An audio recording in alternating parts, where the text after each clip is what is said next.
Amen.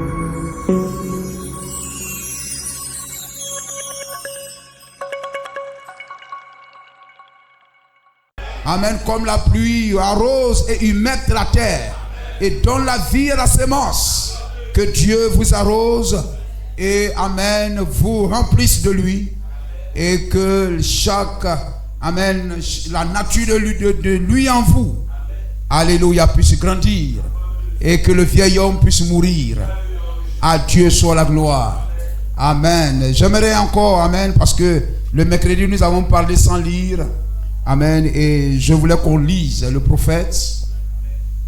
Parce que la question touchant le mariage, vous savez, c'est une question d'un ordre majeur.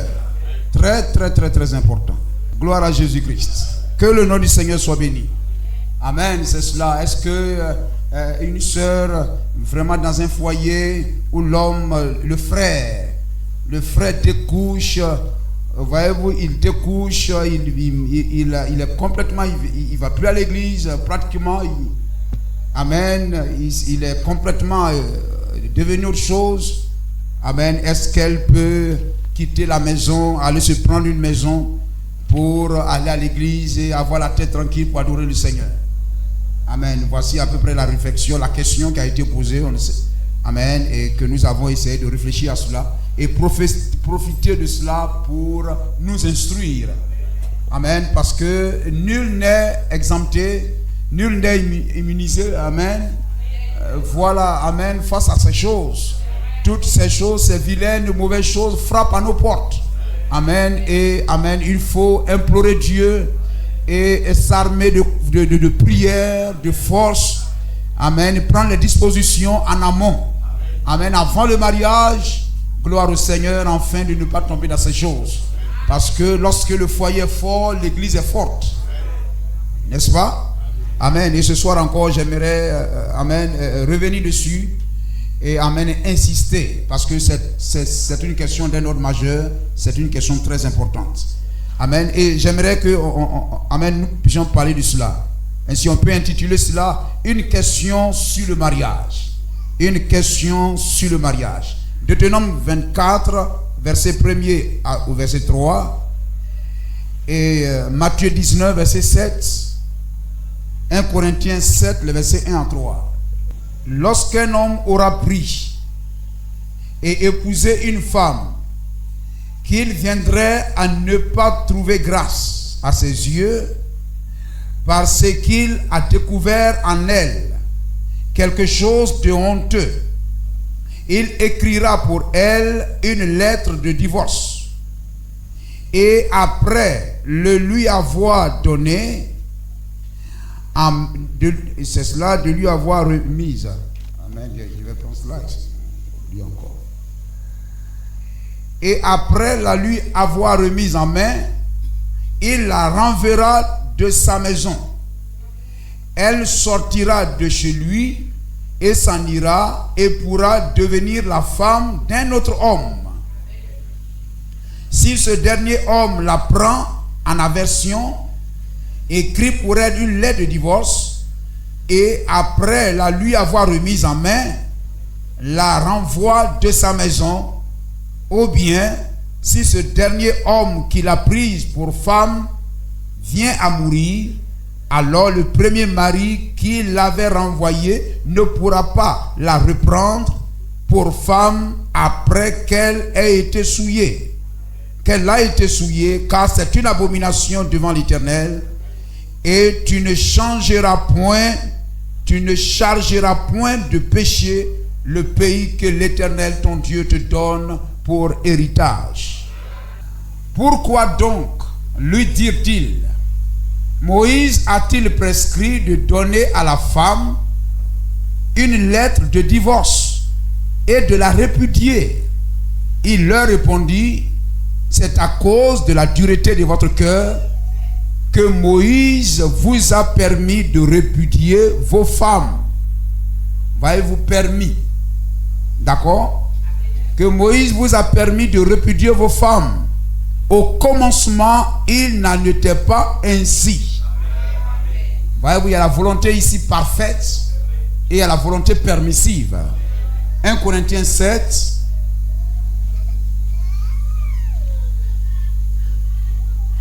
1 Corinthiens 7, verset 1er.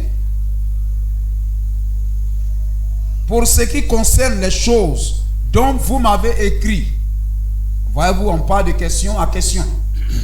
Moïse, Jésus et Paul ici, c'est des questions touchant le mariage. Pour ce qui concerne les choses dont vous m'avez écrit, je pense qu'il est bon pour l'homme de ne point toucher de femme. Toutefois, pour éviter l'impudicité, que chacun ait sa femme et que chaque femme ait son mari. Que le mari rende à sa femme ce qu'il lui doit et que la femme agisse de même envers son mari. Ajoute tes bénédictions, Seigneur, à ta parole.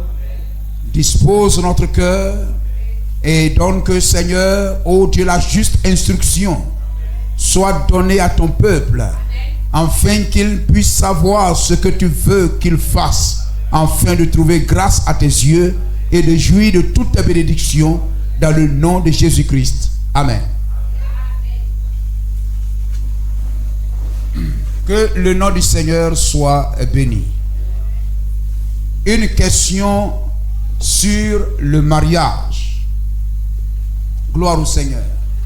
Ainsi, nous avions parlé, amen, touchant cette question. J'ai parlé de cela pendant presque 1 heure du temps.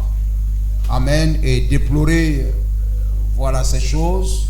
Parce que, voyez-vous, comme des personnes qui ont pris un véhicule et quelquefois même qui vont peut-être aux funérailles, peut-être qui reviennent des funérailles, peut-être qui vont en voyage, peut-être même qui vont dans les colonies, qui vont pendant des sorties et qui vont faire des accidents sur la route.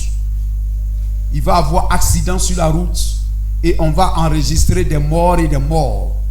Or, au départ de ce voyage, amen, on n'y avait pas pensé. On y pensait que tout se déroulerait avec joie. Ça a commencé avec joie. Les gens sont rentrés dans le car en chantant, amen, en se réjouissant. C'est vraiment une sortie détente peut-être, amen, pour se libérer, amen, peut-être en voyage, pour aller à un mariage, etc., etc. Amen. Nul ne s'est imaginé que le pire se produirait sur la route. Ainsi est le mariage. Amen. Beaucoup de réjouissance. Amen. Pendant la dot, à la mairie, à l'église, lorsque les questions amen, des échanges de vœux, les consentements, etc., sont prononcés. Voyez-vous, c'est des réjouissances, c'est des cris de joie. Amen. Les gens crient, etc. Les gens dansent. Amen. Alléluia. Nul ne s'imagine à les voir beaux. Amen. Dans les plus beaux habits. Ils se sont rendus très propres ce jour. Ils sont l'attention de tout un peuple. Des cadeaux, des bénédictions, des prières. Amen. Qui pouvait s'imaginer que étant arrosé de prières, amen, honoré par la présence de toutes les autorités, etc. Amen. On peut s'imaginer que, qui peut s'imaginer que des choses tristes, des dommages, amen, des découragements, amen, ces choses tristes, ces déchirements, amen, peut advenir, amen, sur le chemin. Gloire au Seigneur. Amen.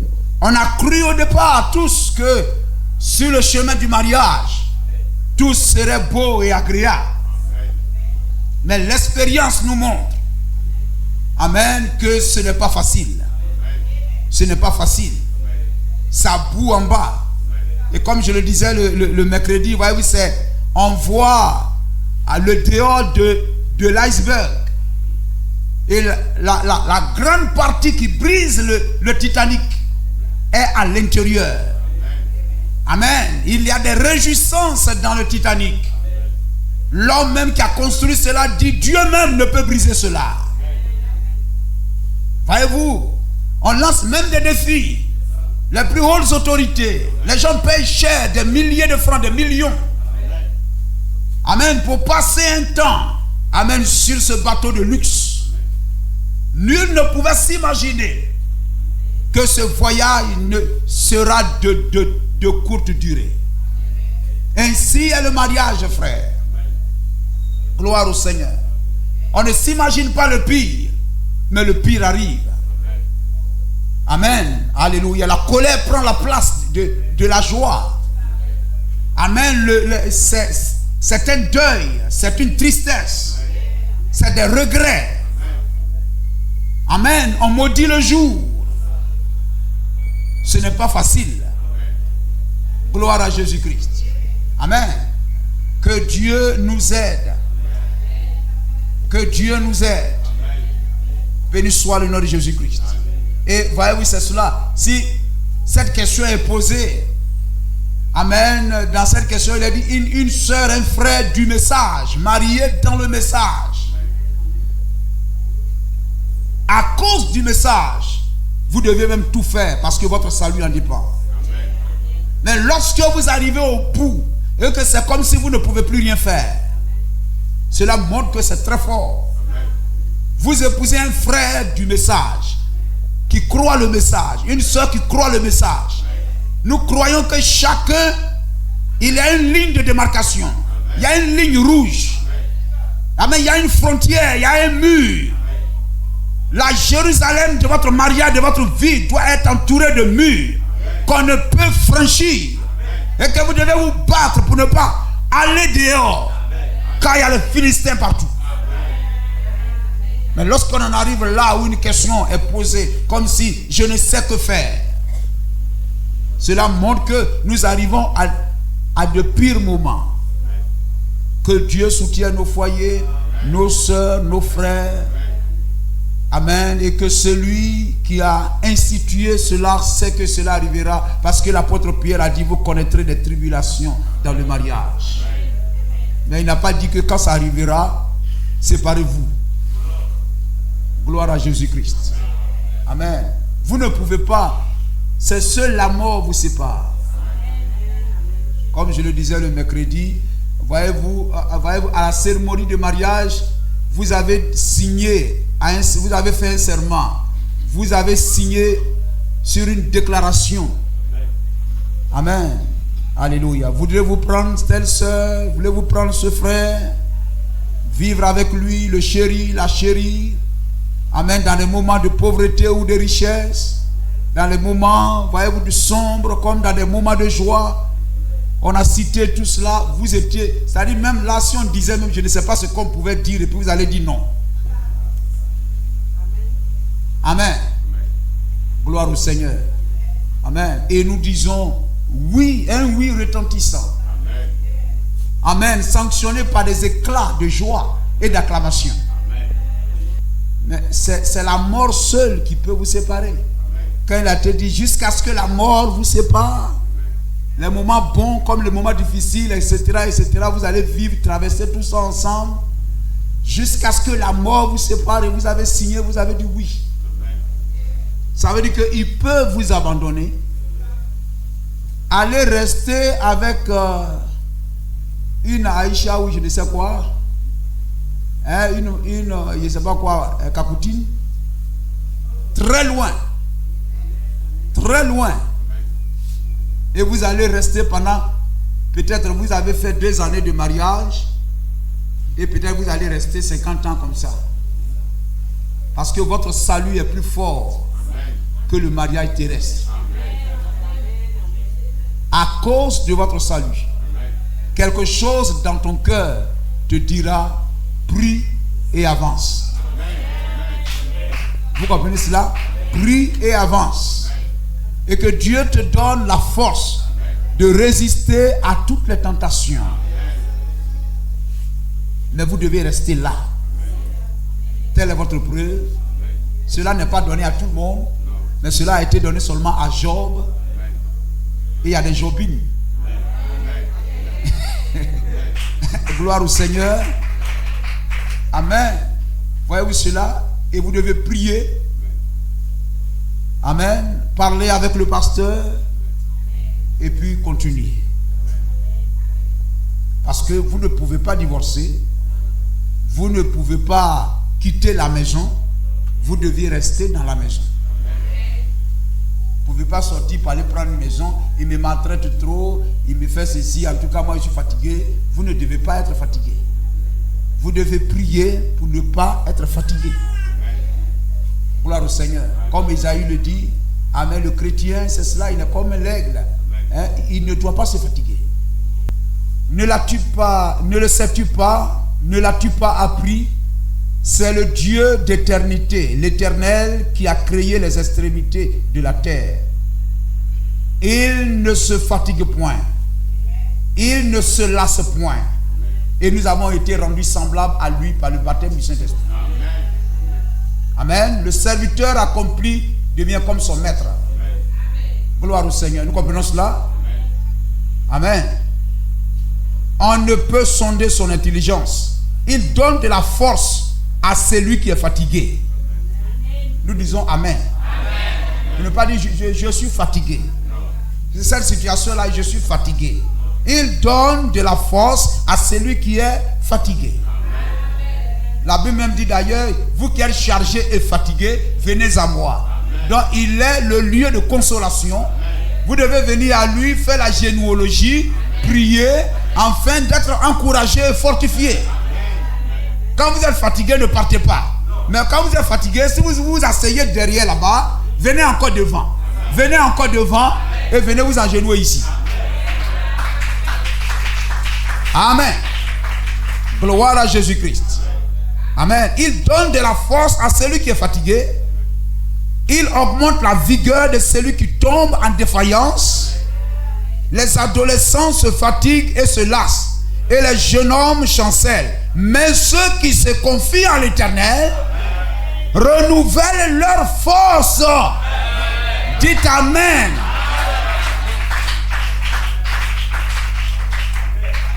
Je suis fatigué. Je suis fatigué. Non. Gloire à Jésus-Christ. Est-ce qu'on peut lire ça ensemble? Le verset 31. Mais ceux qui se confient en l'Éternel renouvellent leur force. Ils prennent le vol comme les aigles. Ils courent et ne se lassent point.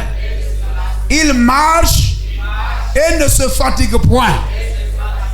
Amen. Amen. Béni soit le nom de Jésus-Christ. Est-ce que vous le croyez? Béni soit le nom de Jésus-Christ. Est-ce qu'il n'est pas question de quitter la maison, ramasser ses bagages et aller quelque part? Amen. Il n'y a pas d'autre excuse. Peut-être on dira, lorsque il vous bat, peut-être il vous frappe. Il vous frappe, vous ne tenez plus. Votre vie est menacée. Il vous menace de mort. Amen. Il jette vos bagages dehors. Il vous ferme la porte. Vous ne savez où aller. Mais là, il faut venir voir le pasteur. Il faut aller voir votre pasteur. Et parler avec lui. Il saura quoi vous dire. Amen. Tournez vos regards vers le Seigneur. Il a quelque chose à vous dire. Béni soit le nom de Jésus-Christ. Amen. C'est cela. Alléluia. C'est pourquoi, voyez-vous, le mariage est très important. Voyez-vous, Moïse en a parlé. Depuis le commencement à la Genèse, le mariage est une question biblique qui est toujours traitée dans la Bible. Parce que le mariage est le type du mariage spirituel. Le mariage naturel typifie le mariage spirituel. Moïse en a parlé. On a lu Ésaïe en parle. Voyez-vous, Ésaïe 50, verset 1er. Jérémie 3, verset 8. Jésus en parle. Paul en parle. Et aujourd'hui, mariage et divorce. Question sur le mariage. William Branham en parle et en parle. c'est une question, amen, d'actualité qui reste toujours d'actualité dans l'église. C'est très important. Amen. C'est important au point où la relation, l'atmosphère, l'état spirituel, voyez-vous, la température spirituelle, le mariage, amen, se reflète, amen, impacte votre marche spirituelle. Ça joue sur votre marche chrétienne. Gloire au Seigneur. Alléluia.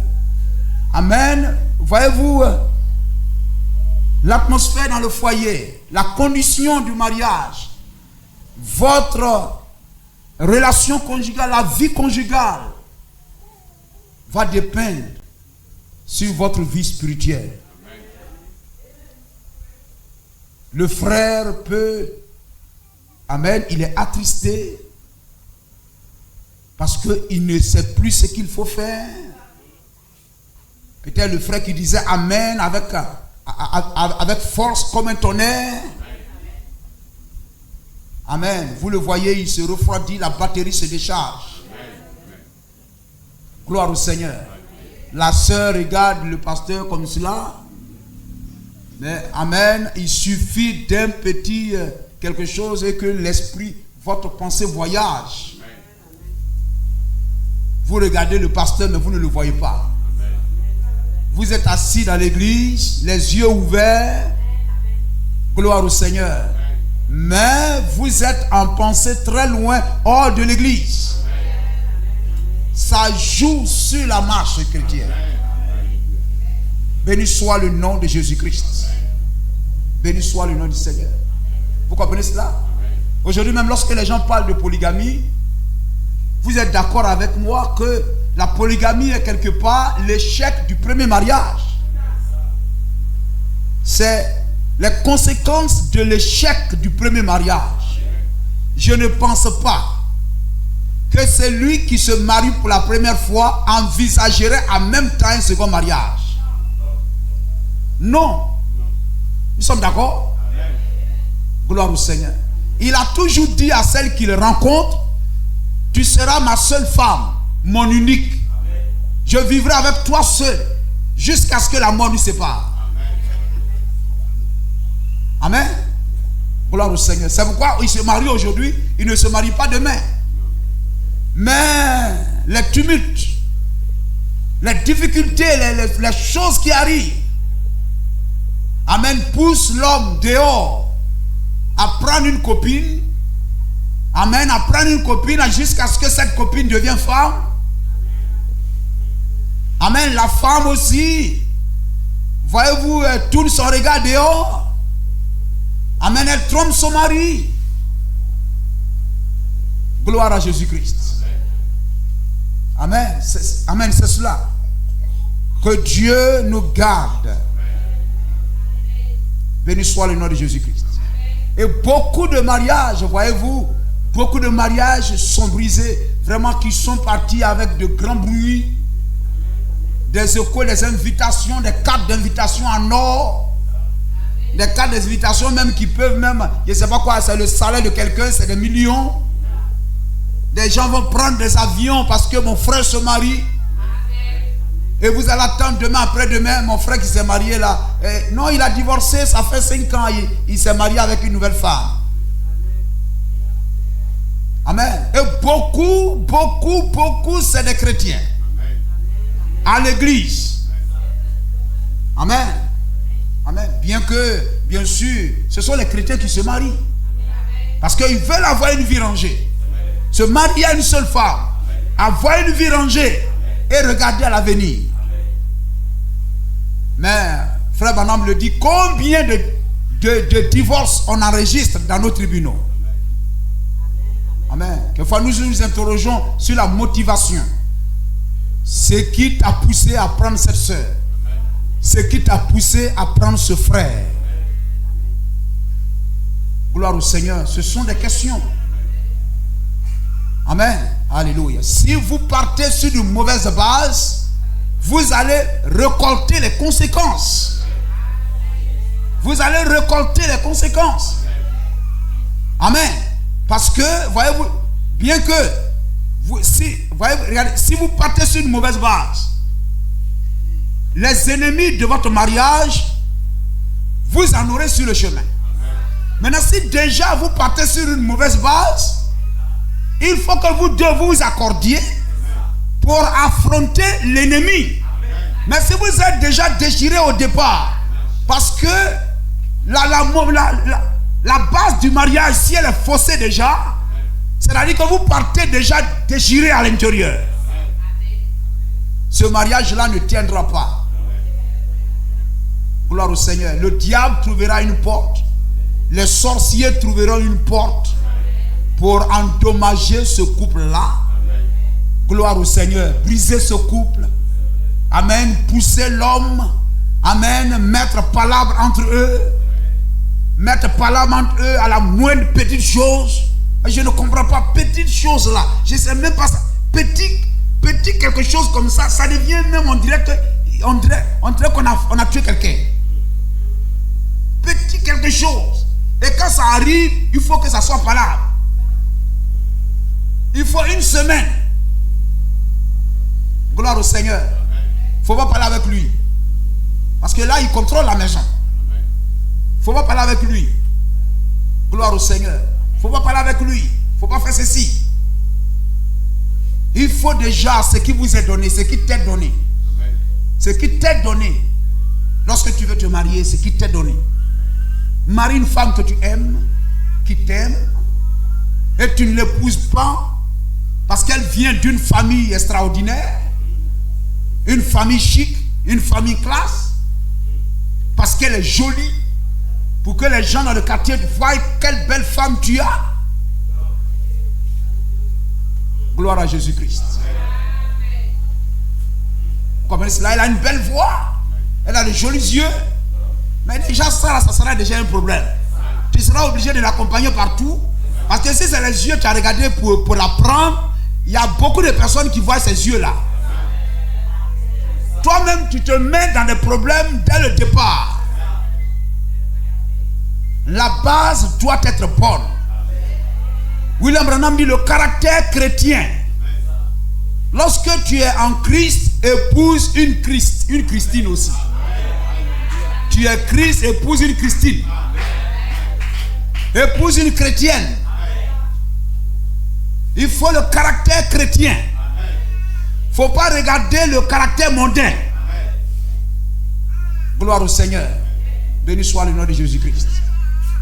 Amen. C'est pourquoi lorsque nous venons à l'église, il faut avoir le Saint-Esprit.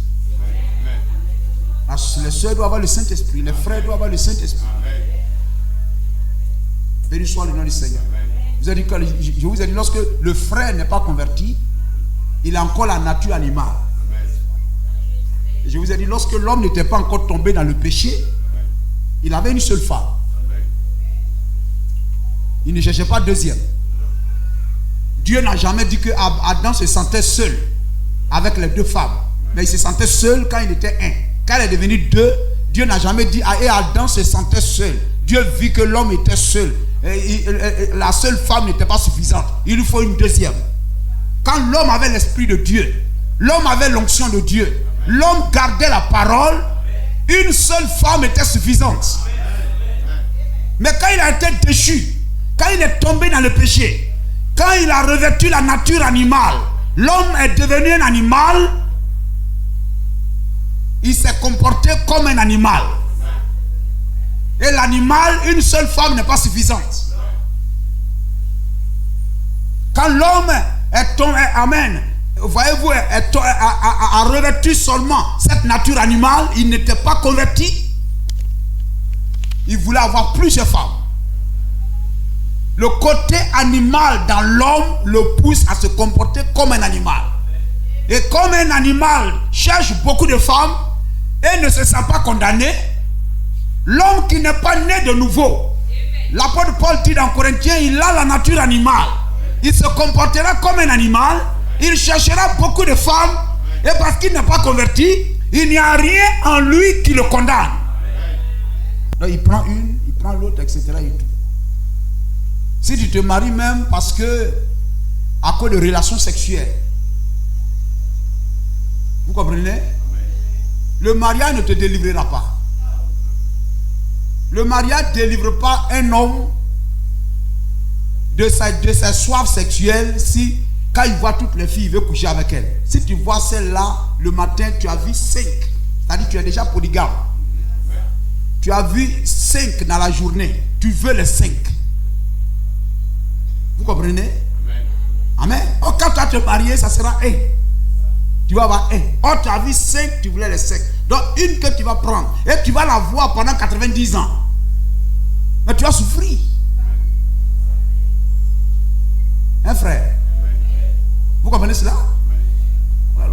Si une soeur a cette disposition, bon, ça c'est encore très grave. Ça c'est rouge.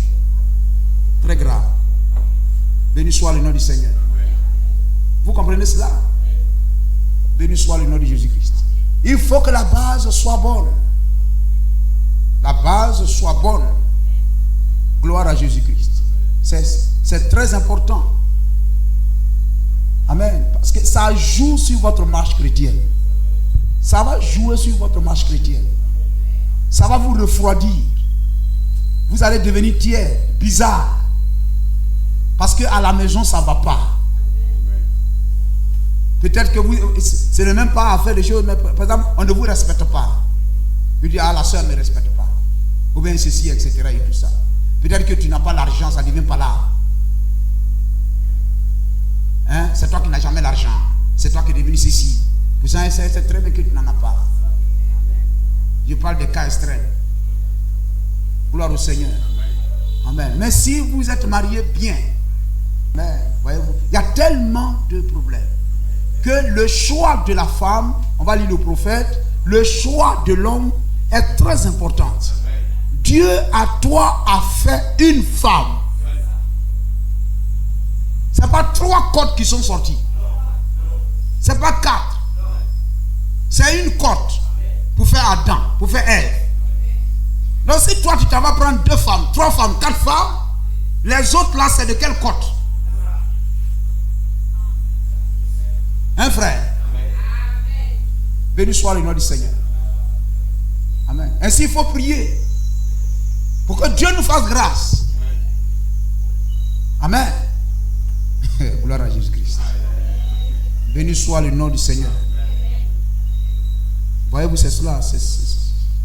Amen. Voyez-vous, il nous faut réfléchir avant de s'y mettre, surtout les frères mariés, etc. et tout ça.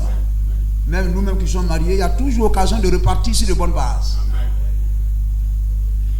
Priez avant d'entrer dans le mariage. Parce que même vous deux, derrière tout homme, il y a un esprit. Derrière un homme, une femme, il y a un esprit. Vous pouvez épouser une femme. Elle a un esprit. Peut-être depuis leur famille, etc. et tout, il y a un esprit. Vous comprenez cela? Si l'amour n'est pas là, etc. et tout ça, vous-même, vous n'êtes pas mûr pour le mariage. Il y a la maturité et tout ça. Gloire au Seigneur. Amen. C'est un terrain de bataille. C'est un terrain d'expérimentation. C'est un terrain où la parole de Dieu est mise à rude épreuve.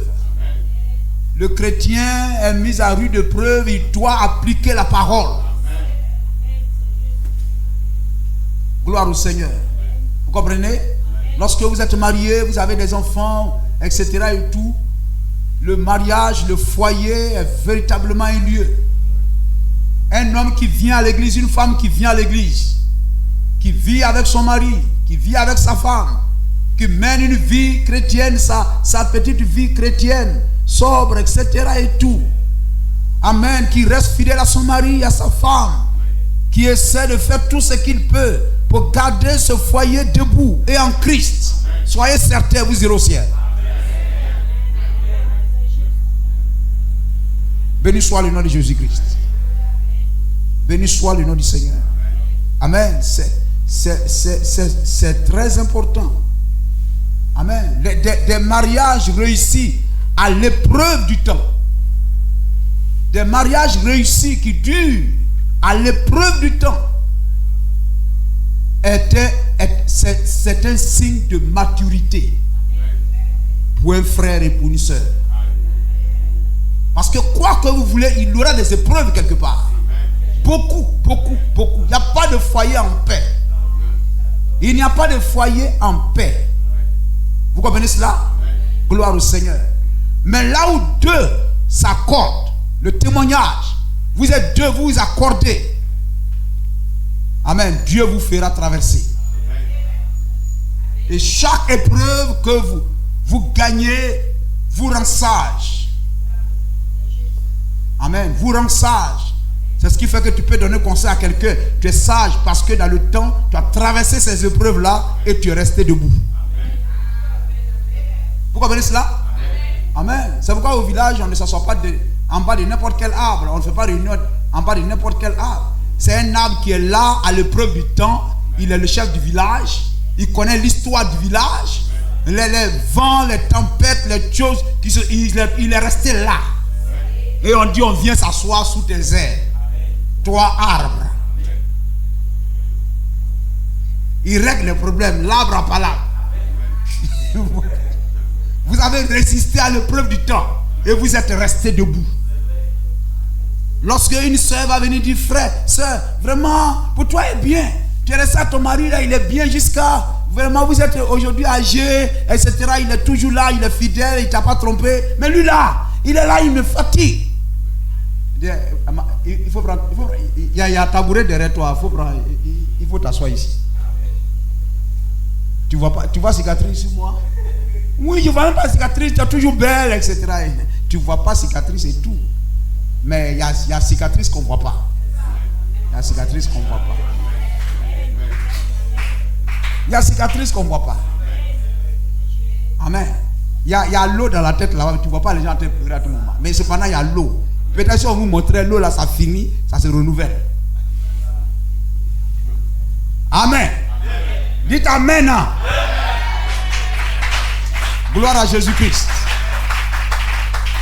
Des mariages réussis à l'épreuve du temps, c'est signe de maturité. Mes frères, il faut respecter ce frère. Amen. Il faut respecter cette soeur. Gloire au Seigneur. Amen. Épouser une soeur qui a du caractère, qui va prendre sa maison et éduquer les enfants. Gloire au Seigneur. Amen. C'est pas celle que. Il y a longtemps, j'ai vu maman. Je m'avais pied sans s'asseoir, maman, à Boaké. Tu viens quand? Ah, mais il y a longtemps, j'ai vu maman. Tu veux que je vienne demain? Pourquoi? Les enfants vont bien? Elle demande à son mari si les enfants vont bien. Vous comprenez cela? Des mariages qui durent. Et vous voyez les deux, ils sont toujours ensemble. Vous les voyez, ils sont toujours ensemble, ils sont arrêtés en train de causer, etc. C'est signe de maturité. Il faut les respecter. Que Dieu vous bénisse, frères et sœurs. Vous comprenez cela? Et c'est, amen, des mariages qui durent. C'est signe aussi de maturité de l'église locale. De maturité de l'église locale. Des frères et des sœurs qui se marient. Et les frères sont fidèles aux sœurs. Les sœurs sont fidèles aux frères. Les deux viennent toujours à l'église. Quand le frère n'est pas, amen, peut-être occupé par le travail, elle vient à l'église. La sœur n'est pas là, il vient à l'église. C'est une grande bénédiction. Gloire à Jésus-Christ. Béni soit le nom du Seigneur. Amen, c'est cela. Alléluia. Parce qu'il faut se marier sur une bonne base. Une bonne base, c'est très important. Amen. La base sur laquelle vous êtes mariés, dans l'église locale, le mariage est une question vraiment primordiale. La base sur laquelle les frères se marient, les sœurs acceptent le frère ou la sœur. La base, si elle est bonne, béni soit cette assemblée. Et cela révèle de la maturité de l'église, de la sainteté de l'Église, de la sainteté des frères. Béni soit le nom de Jésus-Christ. De leur état spirituel. Ça montre qu'ils sont matures, ils sont spirituels. Ils marchent dans la sainteté. Le type, voyez-vous d'homme, le type de femme que vous décidez de prendre pour femme ou pour mari comme conjoint est un choix capital. Ce n'est pas de l'amusement. Ce n'est pas une affaire de voir, tu la vois, elle a une belle poitrine, tu as soif de briser le seau, elle a une belle taille, quand tu regardes, tu dis, oh ça là, elle est la plus belle. Ce n'est pas une affaire de beauté. Tu es chrétien, regarde le caractère chrétien. Tu es chrétienne, regarde le caractère chrétien. Le choix du conjoint est primordial, majeur. Un choix très important. Si vous le croyez, vous dites amen. On va lire le choix d'une épouse, paragraphe 22. Le choix d'une épouse, prêché le 29, 4e mois, 65. Paragraphe 22, 22 à 24. Maintenant, le choix d'une épouse. Dans bien des situations de la vie, il nous est donné de faire un choix. Un choix. Écoutez le prophète. Le mode de vie lui-même est un choix. Amen. Voyez-vous? Le mode de vie lui-même est un choix. Nous avons le droit de tracer notre propre voie, de choisir notre propre manière de vivre selon notre désir. L'instruction, l'école, l'instruction est un choix. Nous pouvons choisir si nous voulons être instruits ou si nous ne voulons pas être instruits. C'est un choix que nous avons à faire. Le bien, le vrai, comme le mal, le faux, c'est un choix. Chaque homme, chaque femme, amen, garçon ou fille, doit choisir s'il lui faut mener une vie correcte ou non. C'est un choix. Le choix est une chose capitale. 23. Votre destination éternelle, c'est un choix. Amen. Votre destination éternelle. Où vous voulez aller lorsque vous allez quitter cette terre-là? Où vous voulez aller? Le ciel ou l'enfer? Ça est entre vos mains. Alors cela dépend. Alors cela va vous amener à faire le bon choix. Jésus a dit il y a deux routes. Il y a deux chemins. Large où beaucoup passent. C'est pourquoi quand vous trouvez au doigt là-bas, il a dit moi je vais aller dans l'église ça là parce que là-bas au moins, là-bas on n'est pas trop dur. Ça veut dire déjà que ça là c'est voie large là, c'est ça. Voie large là, c'est ça. Quand ils vont venir s'asseoir ici avant que le pasteur va venir de prêcher, ils sont sortis. Ça veut dire que là c'est très étroit. Très étroit. Votre destination éternelle, c'est un choix. Et peut-être que ce soir, certains d'entre vous feront le choix du lieu où ils passeront l'éternité avant la fin du service de ce soir. Gloire à Jésus-Christ. Il y aura un temps où, si à maintes reprises, vous rejetez Dieu, il y aura un temps où vous le rejetterez pour la dernière fois. Il y a une ligne qui sépare la miséricorde et le jugement. Et c'est une chose dangereuse pour un homme ou une femme, un garçon ou une fille, de franchir cette ligne, car il n'y a pas de chemin de retour quand vous franchissez cette ligne de démarcation. Ainsi ce soir, c'est peut-être le moment où plusieurs prendront leur décision concernant le lieu où ils passeront l'éternité sans fin. Le 24. Il y a un autre chemin que nous avons à faire dans la vie. C'est celui d'un compagnon de vie. Vous comprenez, hein? Celui que tu veux marier. Un jeune homme ou une jeune fille qui fait son entrée dans la vie a le droit de faire un choix. Le jeune homme fait le choix. La jeune fille a le droit d'accepter ou de rejeter cela. Vous comprenez cela? Le frère va venir vers toi. C'est vraiment, j'ai cherché la face de Dieu. Ne vous fiez pas à faire de j'ai cherché la face de Dieu. Hein? Ne soyez pas impressionnés, intimidés. Enfin, non. Dieu m'a dit. Laissez ça. Dieu t'a dit, Dieu m'a pas dit. C'est une question de vie ou de mort. Parce que le mariage doit être honoré, doit te faire aller de l'avant. Le mariage ne doit pas me faire rétrograder. Donc ce n'est pas un choix facile. L'apôtre Paul même dit, si tu ne te maries pas, même c'est bien. Mais si tu veux te marier, marie-toi. Vous comprenez? C'est toujours un choix des deux côtés. L'homme et la femme ont tous deux le droit de choisir. Amen. Mais bon, on va laisser le 46, 48, mais, etc. Gloire au Seigneur. Ainsi, voyez-vous, c'est cela. William Branham montre combien le choix est très important. Le choix concernant le compagnon doit être quelque chose avec lequel vous ne devrez pas jouer. Amen. Alléluia. Parce que, voyez-vous, j'ai dit, le naturel typifie le spirituel. On va lire comment William Branham met, amen, amen, voyez-vous, montre les deux, présente les deux, le choix de la femme ou de l'homme et le choix de l'église à laquelle nous appartenons. Pour montrer que le choix de l'un, la manière dont nous sommes conduits à choisir l'un, c'est sur la même base que nous choisissons l'autre. Et si choisir l'église est très importante, nous devons savoir donner des conseils.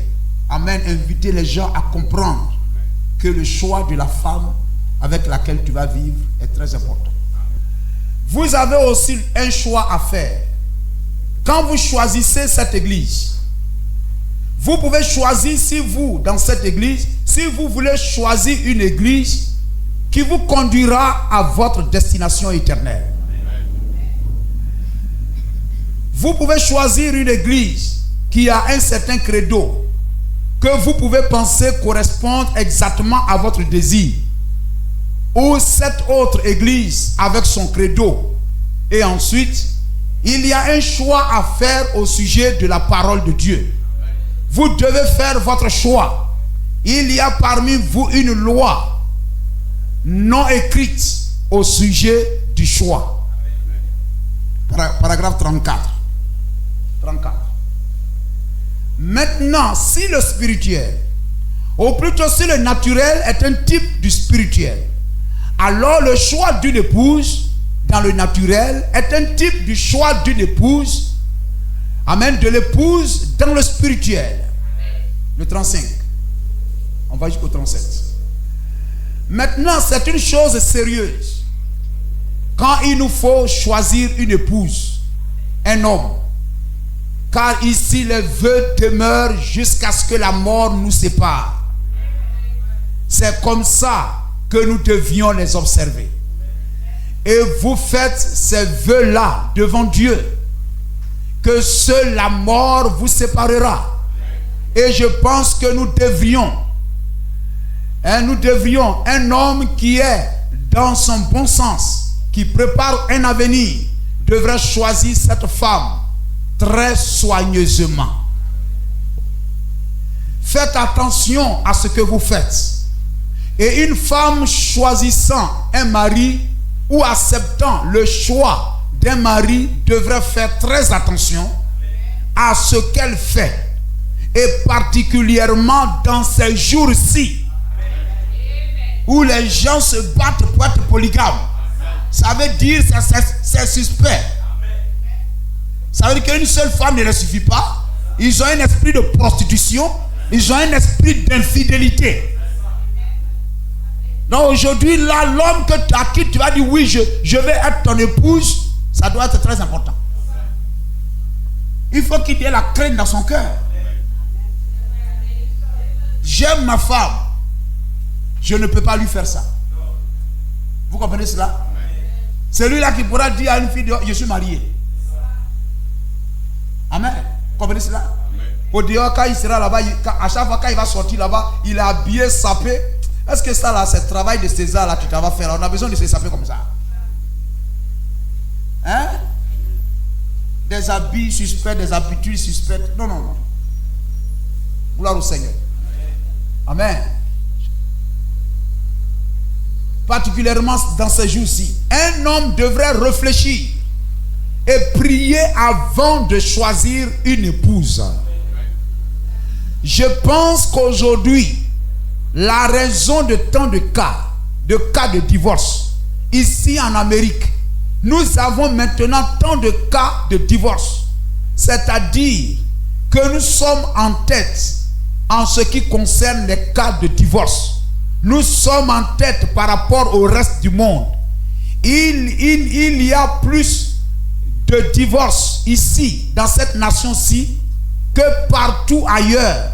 Pourtant, elle est supposée être, ou on pense qu'elle est une nation chrétienne. Quelle honte! Nos tribunaux de divorce, je pense que la raison en est que les hommes se sont éloignés de Dieu. Je pense que la raison en est que les hommes se sont éloignés de Dieu. Amen. C'est lui qui commence à trop rester dehors. Il rentre, le travail finit à 16h30. Peut-être même dans la petite ville d'Abengourou, il va rentrer à 22h, il va rentrer à 23h. C'est suspect. Ça veut dire que ça, c'est une attitude d'éloignement de Dieu. Il a commencé à rétrograder. Non, j'étais avec un camarade. Non. Vous comprenez? Amen. On commence à s'éloigner de Dieu. Et que les femmes se sont éloignées de Dieu. Et nous trouvons que si un homme priait et qu'une femme priait pour ce problème, non pas seulement regarder aux beaux yeux ou à une forte carrure ou à quelque chose comme cela ou à une autre affection charnelle, mais il devrait regarder premièrement à Dieu et dire: Dieu, est-ce ton plan? Béni soit le nom de Jésus-Christ. Ah oui, c'est cela. Si vous avez une sœur charnelle, elle va chercher à épouser un frère qui a des attributs charnels. Elle regarde aux choses charnelles chez le frère. Quand elle est charnelle, elle veut se marier. Au lieu de regarder le caractère chrétien du frère, est-ce que le frère là il est converti? Est-ce qu'il craint la parole?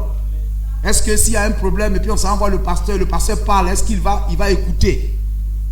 Est-ce que si à la maison on parle et puis je dis mais la parole de Dieu nous dit de faire comme ça, est-ce qu'il ne va pas dire oh? Le caractère chrétien. Mais quand toi-même sœur tu es charnel, tu veux un frère qui a des attributs, qui est riche dans les affaires de César, dans les affaires sociaux, même sociales, etc., dans le matériel. Quand elle est charnelle, elle va regarder le frère, est-ce qu'il est beau? Est-ce que ses parents sont bien? Est-ce qu'il vit dans un bon quartier? Hein? Est-ce que voilà, etc. Est-ce qu'il aime les choses chic? Est-ce qu'il n'est même pas classe? Le frère là, il est trop sauvage. Vous regardez les choses extérieures. Tu n'es pas converti. Un frère qui regarde ces choses-là n'est pas converti. Une soeur qui regarde ces choses-là n'est pas convertie. Mais aujourd'hui, combien sont convertis? Combien de sœurs sont converties? Combien de frères sont convertis? Si vous avez un peu l'esprit de Dieu, c'est de prier pour dire: Seigneur, rends-nous meilleurs. Rends-nous meilleurs. Rends-nous meilleurs. Ce monde perverti, mauvais, où vraiment il y a la nudité dehors, il y a cette nudité dehors et tout ça. Et à la maison, vous ne devez pas être toi sœur dans cette question-là. Il ne faudrait pas que toi, la sœur, tu sois la coupable qui l'a poussé à aller dehors. Oui, parce que c'est ça aussi. Si tu le rends la vie dure, parce qu'il est marié dans le message dit qu'il ne doit pas commettre adultère, il ne doit pas faire ceci, lui là il va voir avec moi. Et puis tu vas le sévrer, tu vas lui créer tous les problèmes. S'il fait, il aller voir le pasteur. Peut-être que tu perds beaucoup d'hommes mariés qui cherchent les petites filles dehors, c'est les femmes qui les poussent à aller dehors. Quelquefois même tu es marié, au moment où, etc., tu étais célibataire et tout ça là, tu te faisais propre. Tu te faisais propre. Tu mettais parfum. Et tout ça. Mais maintenant tu es marié, tu ne mets plus parfum. Hein? Quelquefois même, habit là même tu portes là, tu ne mets pas soutien. C'est-à-dire tu te délaisses. Non. Gloire au Seigneur. Il est converti comment William Branham dit cette affaire-là. Il faut faire toujours très attention à ça. Il est converti comment, mais il est toujours dans ce corps à palabre. Faut pas toi aussi le pousser. Pendant qu'il lutte là-bas pour reculer, il ne faut pas être derrière et puis toi tu le pousses. Est-ce que vous voyez l'image? Quand les filles le poussent là-bas, ils viennent à la maison, ma femme est là. Et puis toi aussi tu le pousses. Le gars il va mourir à la porte. Hein? Il va mourir à la porte. Gloire au Seigneur. Est-ce que nous comprenons cela? Béni soit le nom du Seigneur. Donc il ne faudrait pas que ce soit la sœur qui pousse le frère. Amen. Qu'il soit à la base de ce qu'il a commencé à boire, il a commencé à découcher, il a commencé, etc. et tout. Comporte-toi bien. Et quelquefois dans la vie, il ne faut pas toujours dire c'est pas moi. Et 173. Vous suivez? On va lire cela et puis nous avons fini. Un jeune homme. Amen. Je crois qu'il y a un frère qui a publié ça sur la plateforme. C'est sur la plateforme. Un jeune homme qui se marie et épouse une fille qui ne croit pas. Ou un jeune homme qui épouse un garçon qui ne croit pas. Vous ne devez pas faire cela. Vous comprenez? Un frère, une soeur ne doit pas aller prendre un garçon qui ne croit pas. Même dénomination. Non, il va à l'église. Non. Non. On a compris cela? Amen. Amen. Là, on va.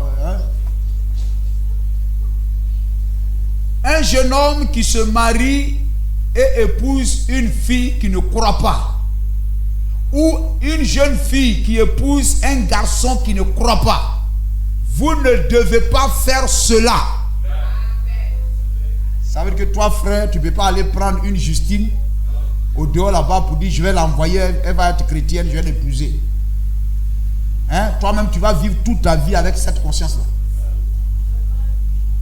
Amen. Tu vas vivre caché. Ça dans ton cœur là-bas. Gloire au Seigneur. Béni soit le nom de Jésus-Christ. Peu importe combien il est mignon. Eh non, je vais l'épouser parce que c'est moi qui l'ai envoyé. Non. Vous comprenez? Non. La soeur là, c'est moi qui l'ai envoyé. La soeur, c'est moi qui l'ai envoyé. Je voulais que un peu, j'allais venir vous voir. Non. Peu importe combien il est mignon, ou combien elle est mignonne, et combien elle a de grands yeux, ils finiront tous par se faner. Un de ces jours. Mais, mon frère, votre âme vivra éternellement. Le salut de ton âme est très important. Prenez garde à ce que vous faites. Si elle n'est pas une vraie croyante, ou s'il n'est pas un vrai croyant, ne vous mettez pas sous un tel joug. Éloignez-vous de pareilles choses. Cela vous causera des ennuis le long du chemin. Est-ce que l'assemblée a compris? Que Dieu vous bénisse.